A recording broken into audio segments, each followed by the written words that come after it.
హరీష్ రావుతో ఏం చేద్దాం మరి?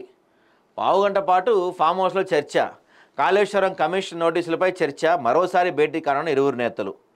మాజీ సీఎం కేసీఆర్ను మంగళవారం ఎర్రవల్లిలోని ఫామ్ హౌస్లో మాజీ మంత్రి హరీష్ రావు కాళేశ్వరం కమిషన్ విచారణకు హాజరు కావాలని ఇద్దరికీ నోటీస్ ఇచ్చింది. వచ్చే నెలలో హాజరు కావాలని నోటీసులో పేర్కొనడంతో హరీష్ భేటీ చర్చనీయాంశమైంది. ఇద్దరూ కలిసి సుమారు పావుగంట చర్చించారు. నోటీసుపై ఎలా ముందుకెళ్లాలి, విచారణకు హాజరు కావాలా వద్దా, కమిషన్ ముందు ఎలాంటి విధానం అనుసరించాలి, రిప్లై ఎలా ఇవ్వాలి అనే దానిపైన చర్చించినట్టు సమాచారం.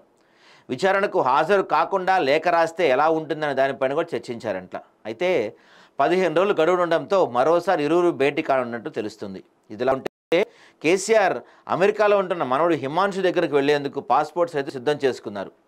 అయితే ఇప్పుడు కాళేశ్వరం కమిషన్ నోటీస్ ఇవ్వడంతో అమెరికా ప్రయాణం ఉంటుందా లేదా అనేది తెలియాల్సి ఉంది. వీసా రిజెక్ట్ అయింది అంటున్నారుగా, మరి ఇంకెట్లా వెళ్తాడు పాపం?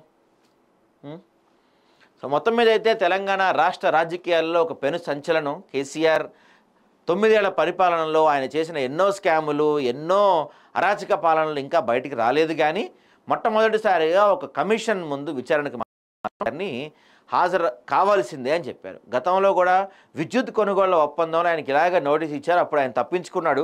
ఈసారి బీఆర్ఎస్ వాళ్ళే కొన్ని సందర్భాల్లో లేదు మాకు ఈ జస్టిస్ పీసీ ఘోష్ కమిటీ పైన పూర్తి స్థాయి నమ్మకం ఉంది, ఆయన ఈ కమిటీని మేము పూర్తి స్థాయిలో విశ్వసిస్తున్నామని చెప్పిన సందర్భాలు చాలా ఉన్నాయి.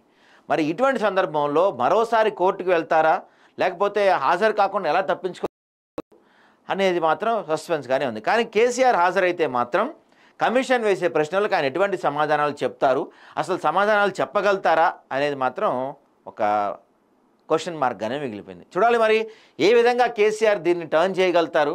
ఎందుకంటే రాజకీయ మేధావి, రాజకీయ చతురతుడు, రాజకీయ దురంధరుడు, ఇంకేవో పదాలు చెప్తారు కదా కేసీఆర్ గురించి, అపర మేధావి అని చెప్తారు కదా. మరి ఇప్పుడు దీన్ని ఎలా తప్పించుకుంటారు కేసీఆర్? ఇంట్రెస్టింగ్ పాయింట్గా ఉంది. చూడాలి మరి.